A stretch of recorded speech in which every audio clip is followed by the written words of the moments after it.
চাওক ৰাজদীপ, এফালে স্মাৰ্ট মিটাৰৰ লৈ পেলাই ৰাইজৰ বিক্ষোভ আৰু স্মাৰ্ট মিটাৰে জ্বলাকলা খুৱাইছে ৰাইজক। অধিকাংশ সময় গৰম, এতিয়া তাপমাত্ৰা হৈছেগৈ 39 ডিগ্ৰী 40 ডিগ্ৰী চেলচিয়াছ। তাৰ মাজত বিদ্যুৎ কৰ্তন সঘনাই আৰু তাৰ মাজত দেখা গৈছে যে মূল্যবৃদ্ধি, যি মূল্যবৃদ্ধি, নিত্য ব্যৱহাৰ্য সামগ্ৰীৰ মূল্যবৃদ্ধিয়ে আচলতে ৰাইজৰ পেটতে হাত ভৰি লুকুৱাবৰ অৱস্থা হৈছেগৈ। প্ৰতিদিনেই বৃদ্ধি পাইছে, যে বিশেষভাৱে ক'ব লাগিব যোৱা কেইটা দিনত এটা সপ্তাহত মিঠাতেল প্ৰতি লিটাৰ মিঠাতেলত 40ৰ পৰা 50 টকালৈকে বৃদ্ধি হ'ল।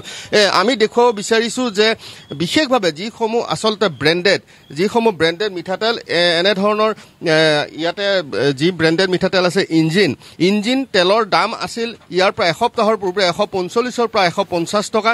সমান্তৰালভাৱে ধাৰা যি তেল আছে, সেই ধাৰা তেলৰ দাম আছিল 140ৰ পৰা 50 টকা। আজি গৈ বৃদ্ধি পাইছে, প্ৰায় 50 টকাকৈ বৃদ্ধি হ'ল এটা সপ্তাহত। গতিকে এটা সপ্তাহত 50 টকাকৈ বৃদ্ধি পাইছে এইসমূহ ব্ৰেণ্ডেড মিঠাতেলৰ আৰু অন্যান্য যিসমূহ সামগ্ৰী আছে। আমি ইয়াৰ পূৰ্বেও কৈছিলোঁ যে মচুৰ দালি, ৰহৰ দালি, বিশেষভাৱে ৰহৰ দালি 200 টকা কেজি হৈছে। আৰু আজিৰ ভিতৰত এই ব্ৰেণ্ডেড যি মিঠাতেল আছে, ইঞ্জিন, ধাৰা, এইসমূহে ডাবল চেঞ্চুৰী যে কোবাবগৈ সেয়া স্পষ্ট।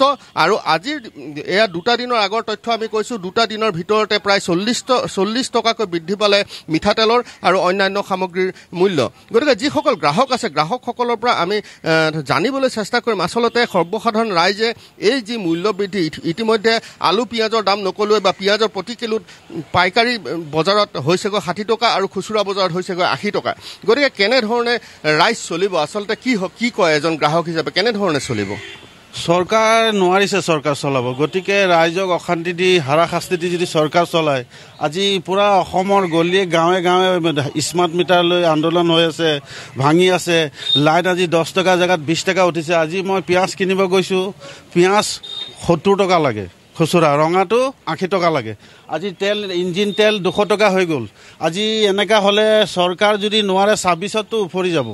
গতিকে নোৱাৰিলে কেনেকৈ চলাব পাৰিব? আজি ইমান বস্তুৰ দাম বাঢ়ি আছে, চৰকাৰে গা লৰাই নাই। ইমান কৈ আছে, আজি পিঁয়াজ বাঢ়োতে এতিয়া 100 টকা হ'ব, ইঞ্জিন 100 টকাৰ পৰা বাঢ়ি 200 টকা হ'ল। গতিকে স্মাৰ্ট মিটাৰ আন্দোলন কৰি মানুহ মৰি গ'ল ৰ'দত, ইমান ৰ'দত হাৰাশাস্তি হয়, কি অৱস্থা হ'ল মানুহখিনি, চৰকাৰে গা লৰা নাই।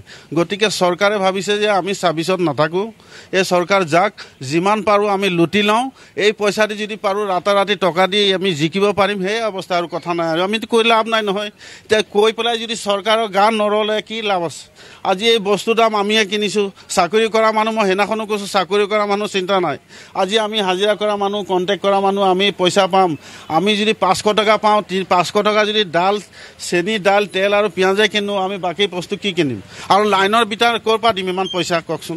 আমি যিগৰাকী বিক্ৰেতা আছে, বিক্ৰেতাকেইজনৰ কাষলৈ আহিছোঁ যে তুলনামূলকভাৱে গ্ৰাহকৰ সংখ্যা কমিছে নেকি, যিহেতু যথেষ্ট মূল্য বৃদ্ধি হৈছে, যে বিক্ৰী কৰিবলৈ কষ্ট হৈছে নেকি?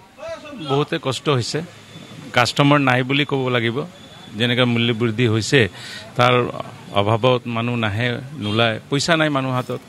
হাজিৰা 400-500 টকা পাব, তাৰ মাজত আপুনি তেলৰ দামে যদি 100-150-200 ভিতৰত কিনিব লগা হয়, বাকী বস্তু কিনিবৰ কাৰণে অশান্তি পাই আছে।